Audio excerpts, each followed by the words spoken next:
subscribers, right? Of course. So what's the biggest left-wing show? Well, we are Young Turks, right? What's the biggest left-wing network? We are. TYT is 27 million subscribers, right? 30 billion lifetime views. So when they're like, "Oh, I wish we had a Joe Rogan of the left," hey, idiots, we have more subscribers, more views, etc. But to them, no, you don't count because you're honest. We didn't mean we want left-wing media. We meant we want left-wing media to do our propaganda. Ooh, do not miss this. This is a unbelievable clip here. That's what we do after Show Carnage. We get Cenk Uygur.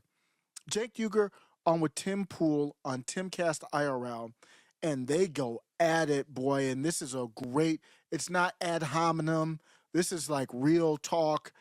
Don't always agree with Cenk, but this is real talk, passionate talk. Cenk Uygur versus Tim Pool. And it's cool that they've normalized it because they were awkward for a little bit. They had beef.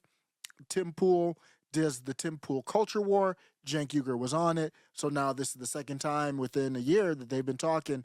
Let's get into it. But you won't do our propaganda. Well, that's why we're popular, because we don't do your propaganda, right? That's why. So, and they're like, no, but we just want to pay for someone to be super popular and just tell us that Joe Biden is young and Kamala Harris doesn't have talking points and the donors are not in charge, etc. Well, you're never going to get that. Do they not understand that? No, they don't understand it at all because they're used to, and look, guys, this is not left, right. This is populist versus. Let's just stop for a second. Cenk is right there in a way. You don't worry about whether the Young Turks are really the number one or if they're really authentic. He is right that they don't treat them as if they said, a lot of people were saying, well, the left needs their own Joe Rogan. Well, you're right. You would go to the Young Turks and try to figure something out.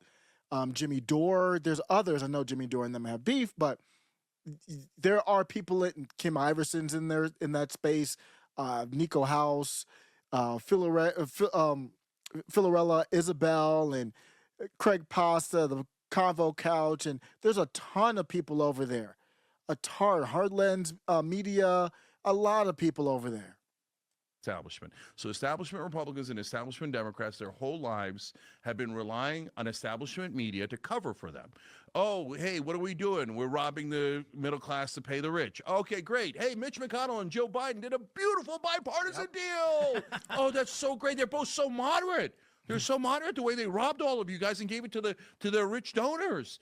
And so that it's like a giant marketing operation. If you're on cable news, you're not in news. You're in marketing. You just don't realize it. Let me pull up this Twitter thread. We got this from Cenk Uygur himself. You tweeted, "I've been trying to figure out why I'm more optimistic now than I was before the election, even though I was so against the guy who won. I know now. MAGA is not my mortal enemy, and neither is the extreme left. My mortal enemy is the establishment, and they have been defeated. It's not just that the establishment candidate lost, it's that their media is mortally wounded. The source of their strength was not insipid politicians like Mitch McConnell and Joe Biden. The source of their strength was their propaganda machine, the mainstream media. Now, online media is strong enough that their oppressive monopoly on the American mind has been broken. Now we're in the jungle. They hate that. I love it. This uncontrolled marketplace of ideas is where I'm home. I'd rather be in the populist woods than an establishment prison." So you got a ton of praise from a lot of conservatives saying that, well, Gunther Eagleman, they haven't been defeated. I don't know why. Praise for what? What did he say? I don't know why these people are praising him. And look at Laura Loomer. She didn't praise him. He calls you naive. Matt Gaetz said, "I've long said there are coalitions to be made between the populist left and the populist right." My first critique would be, it feels a little thick. It feels, the election just happened, and you're a guy who's very critical of Donald Trump in very, very... No, it doesn't feel thick, Tim. It feels empty. What did he say there? He didn't say anything. He basically didn't. He said the establishment lost. But Trump won. So he thinks Trump's the establishment too, which you can argue. I'm not saying that's wrong, but what is he really saying? He said the establishment lost. He really means the establishment Democrats. Let's continue. Heavy ways. I still am. So how do you think Donald Trump engaged in an insurrection on January 6th? Yes. And you think that that's not a mortal enemy of you? You think he said? So what are we talking? Why are these people giving Cenk Uygur? Great job by Tim Pool. Great job by Tim Pool reading the post on X. and then narrowing down. Let me ask you something, bruh. Tim Pool goes to Cenk Uygur and says, bruh, do you think that January 6th was a insurrection? Without hesitation, Cenk says yes. That's disqualifying. There's nothing else that you really have to say. That, I mean, he's interesting, don't get me wrong, but we're not going to unify. Cenk today has used the word unify. I want to unify in a way that you guys won't like. Bruh, if you think that January 6th was an insurrection, there's nothing to say that it was. And we're in 2024, almost 2025, and you're still saying that? I'm not giving you any credit for that. Let me know what you think on that. The establishment is worse. No, so that's where it gets complicated. So Donald Trump, I was dead set against him. Number one, I don't agree with most of his policies. But number two, after he did a fake elector plot to overthrow the government, and he said to terminate the Constitution, I'm out forever. I'm never, ever, ever going to vote for that guy. Okay, I don't care if he was a Democrat or a Republican. You write, I want to terminate the Constitution, and I'm done with you. Okay, so I believe that before the election. I believe it after the election. I haven't changed a single policy position. I haven't changed a single opinion. Okay, so but what that comes from, Tim, is that tweet is a genuine feeling that I had. And it's interesting because a lot of our viewers agreed with me, okay? And so the feeling is, wait, that's weird. I really didn't want Trump to win. Not like, yay, I wanted Trump to win the day after he won. No, I didn't want him to win, right? But so why do I feel this strange feeling of optimism, right? And I'm not optimistic about most of his picks. I'm not optimistic about most of his policies, et cetera. Certainly not the people who he surrounds himself with. But and what I realized, and that's why I say it in the middle of the tweet, I know now. I figured it out. And what it is we, especially on the left, you're in an establishment prison, okay? So the minute you step out the guardrail, away from the guardrails, intruder alert, right? True. And so, how dare you say that it's the donors, you conspiracy theorists? How dare you say the politicians aren't honest? How dare you say that about Nancy Pelosi and Joe Biden? Well, now the how dare yous sound hollow. They sound like, no. You guys are the morons who lost many, many times. So you don't get to say how dare you anymore, right? So that feeling of liberation within the left, within the Democratic Party, is what's critical. And the fact that we're no longer in a strictly left-right spectrum, that we're in a populist establishment spectrum. We're still in a populist left, populist right. I like Steve Bannon. Any Steve Bannon fans in there, let me know in the chat. That's the bruh war room. Nobody's perfect. But Steve Bannon, I posted on X, Steve Bannon plus Donald Trump was like Jordan. Well, I reversed them. Trump plus Bannon was like Jordan versus Pippen. Trump without Bannon's not the same. Cenk Uygur is against that. He said Donald Trump committed insurrection. He said Donald Trump attempted to overturn the election. This is complete garbage from somebody who is paid to know this stuff. If you come in the comments and you say that January 6th was an insurrection, I am going to be replying to you with the facts of the situation. And I know this is emotion, and I know you will have emotion, but I will have facts with it. This is unacceptable. You can't unify with it. I don't care if you're right. And he's going to say some things, believe it or not. He's going to say some things here that are right. Let's continue on. Those are all incredibly hopeful things. And most importantly, it's that online media, for the first time, beat mainstream media. And so if that's true in a general election, I believe it could also be true in a Democratic primary. Okay, because our number one opponent in Democratic primaries is mainstream media. So Bernie wins in the first 3 states in 2020, and what happens? It wasn't just that the politicians coalesced; it's that all of cable news coalesced, and they all came in. Bernie's a Nazi. Bernie's going to execute people. I don't think in any of Central them Park. called him a Nazi. No, they literally did. Did they call Bernie a Nazi?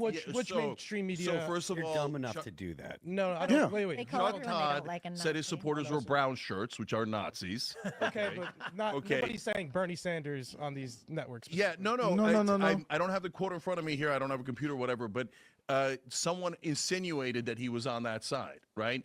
And so it happened 3 different times. Do you think the election was stolen from Bernie? Stolen is a word that's loaded, right? So Agreed. in 2016, the DNC funneled money from donors to into the state parties and then to Hillary Clinton's campaign. Okay, so that is illegal. They should not have done it. I'm sorry, I don't remember if it was illegal or outside the rules of the Democratic Party, but it was definitely. So they're talking about Bernie, but I want to address this. Cenk is absolutely right. This is bananas, and I didn't like it. Trump won, so ignore my opinion, but I still stand on it. I didn't like it when they called Kamala a socialist or a communist and made her look like a communist dictator. You're giving her too much credit. She's not a communist dictator. Who are you comparing her to? Stop it.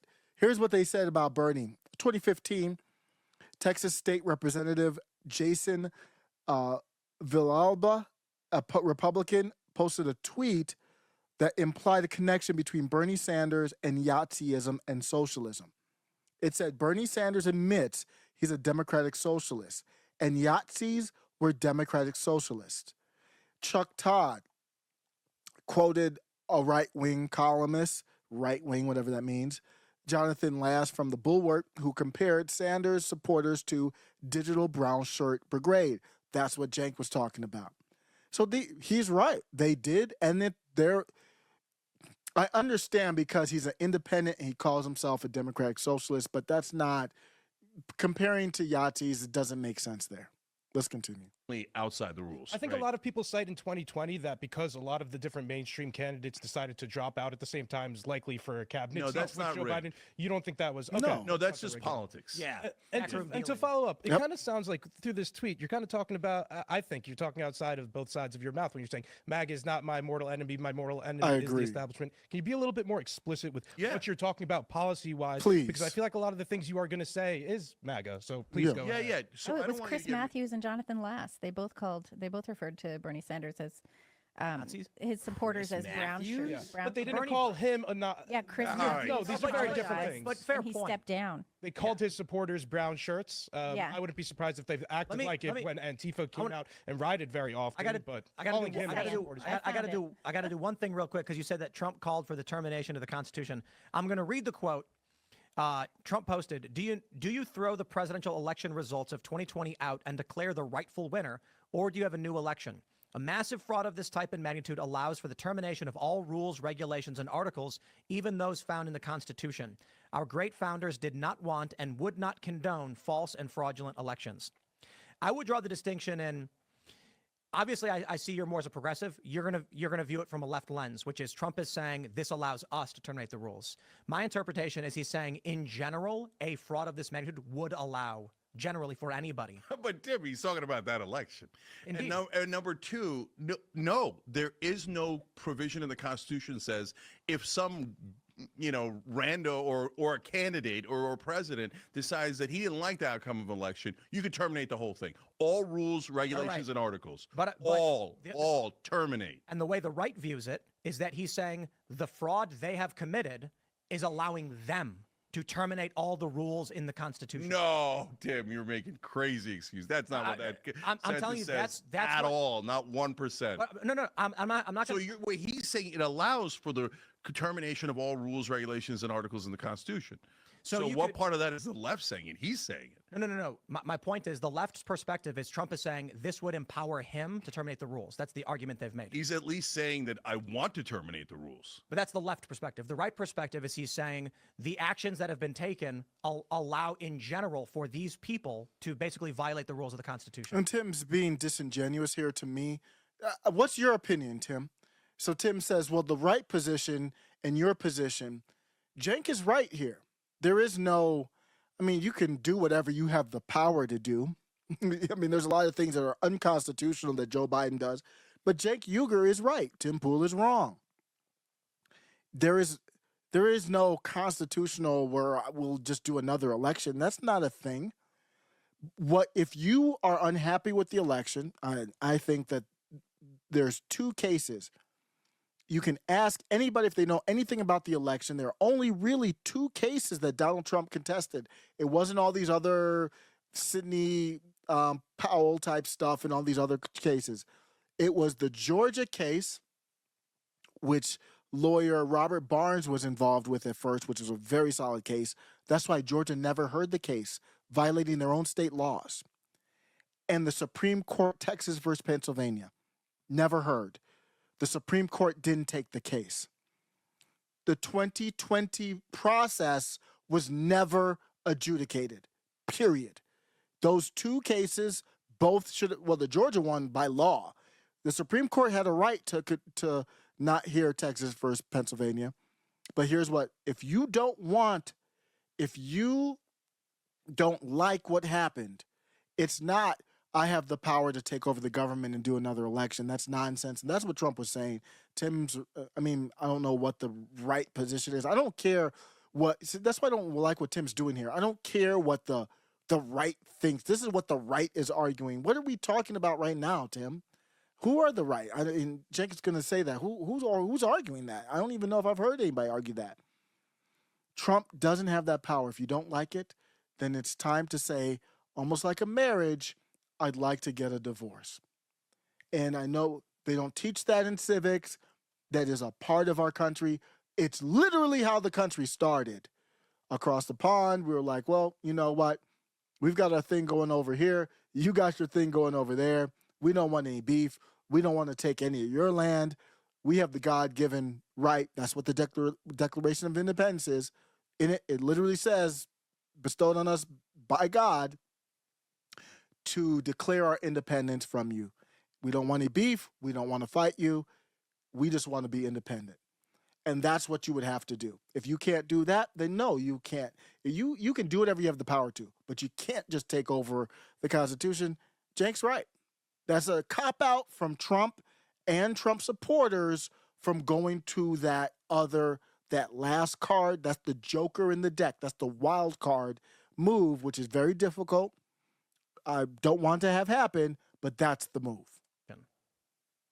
No, that doesn't make any sense. That's not even close to what he said. Well, I understand that's your perspective. I'm telling you what conservatives are saying. No. Yeah, I don't even think conservatives are. Have you seen that anywhere? Yes. I mean, that's a fun interpretation that you had. But I that's could just basically- reverse everything that Biden said he was young and dynamic, but he meant he was old and senile. It would be like saying precedent from the Supreme Court would allow us to do X, Y, or Z. No, it's not. Not saying that you intend to do it or want to do it, but the actions taken by the Supreme Court are allowing the states to do something. No. Right?